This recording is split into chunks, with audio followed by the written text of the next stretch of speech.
प्रेममयी आत्माओं, तुम यह जान लो कि मृत्यु कोई भयावह घटना नहीं है। मृत्यु एक परिवर्तन है, एक यात्रा का नया चरण है। जिस प्रकार सूर्य अस्त होता हुआ हमें यह आभास देता है कि अब अंधकार छा जाएगा, परंतु वही सूर्य कहीं और उदय हो रहा होता है, ठीक वैसे ही आत्मा जब इस शरीर से विदा होती है तो वह किसी अन्य स्तर के जीवन में प्रवेश करती है।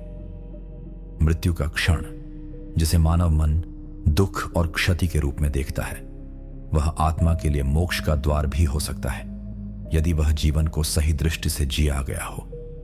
जब देह अपनी अंतिम सांसें गिनती है, तब आत्मा को एक विचित्र सी शांति अनुभव होती है, जैसे किसी थके हुए यात्री को विश्राम का अवसर मिला हो। वह देखती है कि अब वह शरीर, जो कभी उसका घर था, उससे अलग हो गया है, परंतु उसकी चेतना, उसका अस्तित्व समाप्त नहीं होता। आत्मा पूर्ण होश में रहती है। वह जानती है कि वह मर नहीं रही, वह केवल अपने पुराने वस्त्र को त्याग रही है। यह अनुभव अत्यंत कोमल होता है यदि आत्मा ने जीवन में साधना की हो, प्रेम किया हो, ईश्वर को याद किया हो। लेकिन यदि जीवन केवल वासनाओं, मोहों और स्वार्थ की गहराइयों में बीता हो, तो मृत्यु का क्षण भी भ्रम से भरा होता है। उस क्षण आत्मा एक प्रकाश देखती है, एक अत्यंत कोमल, शांत, दिव्य प्रकाश, जो उसे अपनी ओर बुलाता है। वही प्रकाश आत्मा की गति को दिशा देता है। जो आत्मा इस जीवन में सत्य के समीप रही है, ध्यान की धारा में प्रवाहित हुई है, वह उसी प्रकाश के साथ उड़ जाती है जैसे कोई पक्षी अपने आकाश को पाले। लेकिन जो आत्माएं इस पृथ्वी के मोह में बंधी होती हैं, वे उस प्रकाश से विमुख हो जाती हैं और पुनः पृथ्वी के निकट ही भटकती हैं, कभी अपने घर के चारों ओर, कभी अपूर्ण इच्छाओं के पास। वे मुक्त नहीं होती, क्योंकि मृत्यु से नहीं, परंतु वासना से मुक्ति आवश्यक होती है। आत्मा की गति उसके कर्म, विचार और स्मृति पर निर्भर होती है। मृत्यु के बाद वह कुछ समय के लिए एक मध्यवर्ती लोक में रहती है, जहां वह अपने किए गए कार्यों का गहन मूल्यांकन करती है। वहां कोई न्यायाधीश नहीं होता, आत्मा स्वयं ही अपना न्याय करती है। उसे अपने समस्त जीवन की चलचित्र सी झलक मिलती है, हर विचार, हर भाव, हर कर्म, और वह जान जाती है कि उसने कहां प्रेम किया और कहां भय दिखाया। जहां उसने दूसरों को दुख दिया, वहां उसका हृदय कांपता है, और जहां उसने सेवा की, वहां उसका अंतःकरण मुस्कुराता है। यह अनुभव अत्यंत सूक्ष्म होता है, परंतु बहुत गहरा। फिर आत्मा विश्राम करती है, थोड़े समय के लिए, जैसे कोई पुस्तक पढ़कर आंखें बंद करता है। यदि वह आत्मा अभी पूर्ण नहीं हुई है, यदि उसमें अभी भी कुछ सीखने, समझने, अनुभव करने की तृष्णा है, तो वह पुनः जन्म लेती है। एक नया शरीर, एक नया परिवेश, लेकिन वही आत्मा, वही चैतन्य। इस पुनर्जन्म को हम कर्म की पुनरावृत्ति कह सकते हैं। जब तक आत्मा यह न समझ ले कि वह स्वयं ही ईश्वर है, तब तक उसकी यात्रा चलती रहती है। और जब यह बोध होता है, तब मृत्यु का कोई भय नहीं रहता, क्योंकि उसे यह समझ आ जाता है कि जन्म और मृत्यु केवल पर्दों का उठना और गिरना है, नाटक तो अनंत है। और यदि कोई साधक इस जीवन में ही ईश्वर को पा लेता है, अपने ध्यान, अपने प्रेम, अपने सत्संग और आत्मसंयम से, तो मृत्यु उसके लिए महोत्सव बन जाती है। वह मृत्यु को नमस्कार करता है और कहता है, अब तू मुझे नहीं रोक सकती, मैं तुझे पार कर चुका हूं। ऐसे आत्मा को कोई माया नहीं बांध सकती, न कोई लोक उसे भ्रमित कर सकता है। वह सीधे प्रकाश की गोद में समा जाती है, जहां केवल शांति है, केवल आनंद है, केवल ईश्वर है। और जब आत्मा उस विश्राम की स्थिति में पहुंचती है, जिसे हम अंतराल लोक कह सकते हैं, वहां समय वैसा नहीं चलता जैसा पृथ्वी पर चलता है। वहां न दिन होते हैं, न रातें, वहां केवल अनुभव होता है। आत्मा वहां अपने संचित कर्मों, अधूरी इच्छाओं और पिछली यात्रा की समीक्षा करती है। यह स्थान पूर्णतया आभ्यंतरिक होता है, शरीर नहीं होता, केवल भाव और चेतना की लहरें होती हैं। वहां आत्मा को यह अनुभव होता है कि उसका प्रत्येक विचार भी सृष्टि में प्रतिध्वनित हुआ था। जो उसने दूसरों के लिए सोचा, कहा या किया, वह सब एक कंपन बनकर ब्रह्मांड में फैल गया था, और अब वही कंपन उसके पास लौट कर आया है। बहुत सी आत्माएं वहां कुछ समय के लिए विश्राम करती हैं, कुछ को वहां उपचार मिलता है, क्योंकि पृथ्वी के जीवन ने उन्हें गहराई तक घायल किया होता है। वे आत्माएं जिन्हें जीवन में धोखा, अपमान या अत्यधिक पीड़ा मिली होती है, उन्हें वहां दिव्य चिकित्सकों द्वारा आध्यात्मिक विश्रांति दी जाती है। यह सब किसी स्वर्ग जैसी कल्पना नहीं है। यह अत्यंत सूक्ष्म स्तर की चेतना है जिसे केवल ध्यान द्वारा अनुभव किया जा सकता है।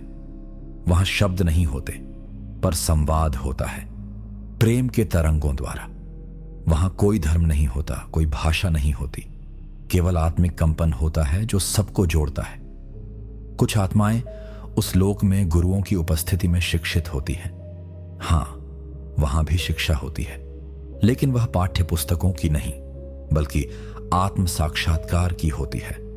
वहां वे गुरुवर आत्माओं से मिलती हैं जिन्होंने पहले ही मोक्ष प्राप्त कर लिया है, और अब वे अन्य आत्माओं को प्रकाश की ओर ले जाने के लिए वहां उपस्थित रहते हैं। एक ऐसा गुरुदेव जो जीवन भर तुम्हें पथ दिखाता रहा, वह मृत्यु के बाद भी तुम्हें छोड़ता नहीं है। यदि तुम्हारा प्रेम सच्चा हो, यदि तुम्हारा विश्वास अखंड हो, तो वह आत्मा के मार्ग में भी तुम्हारा पथ प्रदर्शक बनता है। और फिर एक समय आता है जब आत्मा दोराहे पर खड़ी होती है। उसे चुनना होता है। क्या वह फिर से जन्म लेना चाहती है? क्या अभी कुछ अधूरा है? क्या अभी कुछ शेष है? और यदि हां, तो वह उन परिवारों, उन परिस्थितियों की ओर खींचने लगती है जो उसकी यात्रा को आगे ले जा सकें। यह चुनाव पूर्णतः स्वचालित होता है। कोई ईश्वर बैठा उसे भेजता नहीं है। आत्मा स्वयं खींचती है, जैसे चुंबक लोहा खींचता है। वह फिर एक मां की कोख में प्रवेश करती है और जीवन की नई कथा आरंभ होती है। लेकिन कुछ आत्माएं जो इस संसार की सीमाओं से ऊपर उठ चुकी होती हैं, जो केवल दूसरों की सेवा हेतु आई थीं, जो स्वयं मुक्त थीं, वे मृत्यु के बाद लौटती नहीं। वे ब्रह्म में लीन हो जाती हैं, परम आनंद में एकीकृत हो जाती हैं। उनके लिए कोई पुनर्जन्म नहीं होता, कोई देह धारण नहीं होता। वे मुक्त हो जाती हैं, जैसे जल की एक बूंद समुद्र में विलीन होकर स्वयं समुद्र बन जाती है। इसलिए मृत्यु को दुख की दृष्टि से मत देखो। वह केवल एक द्वार है, एक अवसर है भीतर झांकने का, यह जानने का कि हम कौन हैं। क्या हम केवल यह शरीर है, या वह चेतना जो देख रही है, सुन रही है, सोच रही है? मृत्यु हमें यह याद दिलाने आती है कि हमने जीवन में अभी क्या शेष रखा है, क्या अधूरा छोड़ दिया है, और क्या वास्तविक रूप से हमें आत्मा के पथ पर चलना आरंभ करना चाहिए। जीवन को ऐसे जियो कि मृत्यु से डर ना लगे। प्रतिदिन कुछ समय मौन में बैठो, स्वयं से बात करो, अपने विचारों को देखो, अपने क्रोध, ईर्ष्या और मोह को पहचानो, क्योंकि वही तुम्हें मृत्यु के बाद रोकेंगे। और प्रेम, क्षमा, सेवा और ध्यान, यही तुम्हें मृत्यु के पार ले जाएंगे। मृत्यु के बाद जब आत्मा शरीर का बंधन छोड़ देती है, तब वह उस अदृश्य संसार में प्रवेश करती है जिसे शास्त्रों में पितृलोक, यमलोक या परलोक कहा गया है। पर यह लोक कोई स्थान नहीं, बल्कि एक चेतना की स्थिति है। यम कोई व्यक्ति नहीं, बल्कि न्याय की दिव्य शक्ति है जो तुम्हारे कर्मों के अनुसार तुम्हें अगली अवस्था में ले जाती है। यदि तुमने जीवन में प्रेम किया, सेवा की और ध्यान से अपने अंतर को शुद्ध किया, तो वही शक्ति तुम्हें ऊपर उठाती है, उच्चतर लोकों की ओर ले जाती है। लेकिन यदि तुम्हारे कर्मों में हिंसा, छल, वासना और मोह अधिक है, तो वही चेतना तुम्हें आत्मावलोकन के लिए ठहरने को कहती है। यही वह स्थिति है जहां लोग यमदूत, सजा या नरक की कल्पना करते हैं। पर सुनो, आत्मन, ये नरक और यमदूत बाहर नहीं है। वे हमारे भीतर के ही विकार हैं जो मृत्यु के बाद आत्मा के सामने साकार हो उठते हैं। जो पीड़ा हमने दूसरों को दी, वही हमारे सामने दृश्य बनकर खड़ी होती है। यह दंड नहीं, चेतना की स्वचालित प्रतिक्रिया है। और यह सब तब तक चलता है जब तक आत्मा अपने कर्मों को समझ न ले, स्वीकार न कर ले और आगे बढ़ने के लिए तैयार न हो जाए। अब एक प्रश्न तुम्हारे भीतर उठ सकता है, क्या भूत प्रेत होते हैं?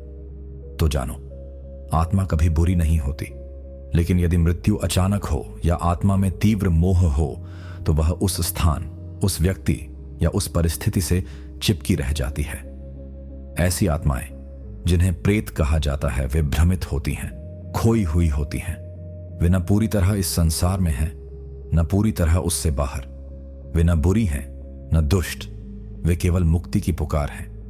उन्हें डरने की नहीं, दुआ की आवश्यकता होती है। जब हम ध्यान में बैठकर उनके लिए प्रार्थना करते हैं, उनके बंधनों को शांति देते हैं, तब वे धीरे धीरे प्रकाश की ओर बढ़ने लगती हैं। इसलिए यदि कभी कोई अशांति महसूस हो तो भय मत करो, प्रेम और ध्यान से उसे शांति दो। वह आत्मा भी उसी परमात्मा की ही तो एक किरण है जो राह भटक गई है। और अब इस यात्रा का अंतिम भाग, मोक्ष। क्या है मोक्ष? क्या वह मृत्यु के बाद मिलने वाली कोई जगह है? नहीं, आत्मन। मोक्ष कोई स्थान नहीं है, वह एक स्थिति है। जब आत्मा यह जान लेती है कि वह ईश्वर से कभी अलग थी ही नहीं, जब मृत्यु का भय समाप्त हो जाता है, जब जीवन की चाह समाप्त हो जाती है और जब केवल ईश्वर की उपस्थिति शेष रह जाती है, वही मोक्ष है। मोक्ष मृत्यु के बाद नहीं मिलता। मोक्ष इस जीवन में ही संभव है। यदि तुम अभी से जागो, ध्यान करो, प्रेम से जियो और भीतर के परम को पहचानो। और जब आत्मा इस पूर्णता को प्राप्त कर लेती है, तब वह मृत्यु के बाद लौटती नहीं। वह फिर जन्म नहीं लेती। वह संसार के इस चक्र से ऊपर उठ जाती है। वह प्रकाश में विलीन हो जाती है, जैसे नदी समुद्र में समा जाती है और फिर लौटकर नदी नहीं बनती। ऐसी आत्मा ही मुक्त आत्मा कहलाती है। और वे ही आत्माएं ईश्वर की योजना में सहयोग देने के लिए फिर लौटती हैं, पर अब वे जन्म लेने नहीं आती। वे केवल प्रकाश बनकर, प्रेरणा बनकर, गुरु बनकर हमारी आत्मा को पुकारती हैं, जैसे परमहंस योगानंद आज भी हमें भीतर से मार्ग दिखा रहे हैं। तो हे आत्मन, मृत्यु से मत डरो।